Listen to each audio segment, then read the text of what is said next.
Sains religius, agama saintifik, dua jalan mencari kebenaran, karya Haidar Bagir dan Ulil Absor Abdallah.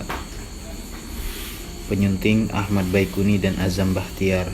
Proofreader Mary Astuti. Hak cipta dilindungi undang-undang. All right reserved. Cetakan 1 Zulhijjah 1441 Hijriah atau Agustus 2020.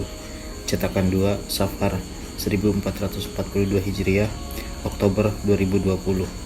Diterbitkan oleh penerbit Mizan, PT Mizan Pustaka, anggota IKAPI. Hal ihwal persimpangan jalan sains dan agama.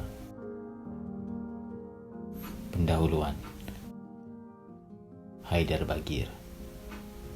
Pemikiran barat modern disebut-sebut bermula dengan Descartes tahun 596-1650. Melihat proses mengetahui sebagai melibatkan subjek atau manusia dan objek atau unsur-unsur alam semesta selebihnya yang sepenuhnya terpisah atau berjarak dengannya, antara res cogitans dan res extensa.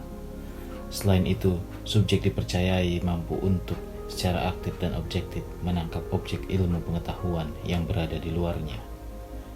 Hal ini belakangan termanifestasikan secara paling jelas pada keyakinan modern terhadap apa yang disebut sebagai metode ilmiah atau scientific method, yang didirikan atas dua landasan utama, deduksi rasional dan induksi empiris. Deduksi rasional adalah sebuah proses penalaran yang di dalamnya sebuah kesimpulan ditarik dari suatu himpunan premis-premis, sementara induksi empiris adalah proses penalaran yang di dalamnya sebuah kesimpulan ditarik dari himpunan data empiris. Dengan variasi di sana-sini, apakah lebih cenderung kepada rasionalisme atau empirisme, metode ilmiah ini pun diakui sebagai satu-satunya metode yang valid. Belakangan, kita dapati klaim bahwa metode ilmiah sebagai satu-satunya metode perolehan pengetahuan mendapatkan gugatan yang serius. Selama kurang lebih setengah abad belakangan, gagasan mengenai metodologi yang lebih pluralistik makin meluas di antara ahli-ahli filsafat dan sejarawan ilmu pengetahuan. Di antara mereka, gagasan tentang anarkisme metode sebagaimana yang dipromosikan oleh Feyerabend adalah yang paling menonjol. Sejumlah ilmuwan, sebagian besar di antaranya adalah para ahli fisika seperti Oppenheimer dan Schrödinger, hingga dalam bentuk yang lebih populer, Fritjof Capra, bahkan telah berpaling kepada kebijaksanaan timur sambil berharap mereka dapat menemukan pemecahan terhadap dilema-dilema dan masalah-masalah yang mereka temui di garis depan fisika modern. Memang, jika kita pelajari sejarah ilmu pengetahuan, metode ilmiah seperti ini sesungguhnya barulah berumur tak lebih dari 5 abad, yakni sejak masa yang disebut sebagai revolusi ilmiah atau scientific revolutions tahun 1543 sampai 1600 hingga sekarang. Sementara sejak awal periode sejarah atau dalam kata-kata Maurice Berman, dalam lebih dari 99% sejarahnya, umat manusia menggunakan cara-cara atau metode yang berbeda untuk mendapatkan ilmu pengetahuan atau untuk memahami realitas. Nah, selama 99% sejarah umat manusia itu, cara perolehan ilmu pengetahuan apakah yang dominan? Jawabannya adalah cara yang secara umum bisa disebut sebagai suprarasional,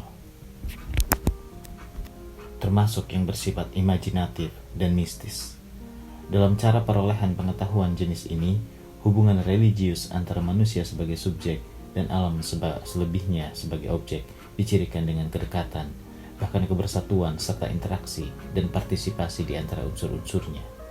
Sehingga, sebagai konsekuensinya, proses mengetahui lebih bersifat ontologis eksistensial ketimbang epistemologis, yakni sesuatu hubungan yang dicirikan oleh perjumpaan eksistensial kedua unsur yang terlibat dalam proses mengetahui ketimbang keterpisahan subjek-objek, sebagaimana terungkap dalam dualisme Cartesian. Sayangnya, belakangan peradaban umat manusia setelah itu berjalan ke arah penafian metode-metode pencarian di luar apa yang disebut metode ilmiah itu. Jika kita lihat sejarah ilmu pengetahuan, hal ini tak terpisahkan dari sejarah pemberontakan terhadap gereja ketimbang merupakan hasil suatu studi mendalam akan agama.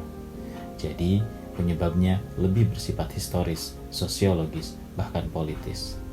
Telah muncul trauma di kalangan intelijensia dan para pemikir kemanusiaan akan peran negatif gereja atau lembaga keagamaan yang menyebabkan apa saja yang muncul darinya ditolak mentah-mentah sampai sekarang ini. Keberhasilan zaman pencerahan yang disusul dengan perkembangan sains dan teknologi yang begitu gegap gempita akhirnya makin meneguhkan euforia atas sains modern dan penolakan apa saja yang berada di luarnya. Padahal, jika kita pelajari lebih jauh hal-hal yang dikritik dari agama, dan sesungguhnya dalam filsafat juga, dalam hal problem keandalan untuk mendapatkan pengetahuan yang benar, juga bukannya sama sekali absen dalam sains. Dengan kata lain, sains bukannya sepenuhnya bebas dari problem-problem metodologis. Di samping, jika mengabaikan agama dan filsafat, umat manusia kehilangan sumber-sumber kebenaran lain yang meski tidak terutama terkait dengan hal-hal yang bersifat materialistis, malah lebih menentukan kesejahteraan psikologis dan spiritual mereka.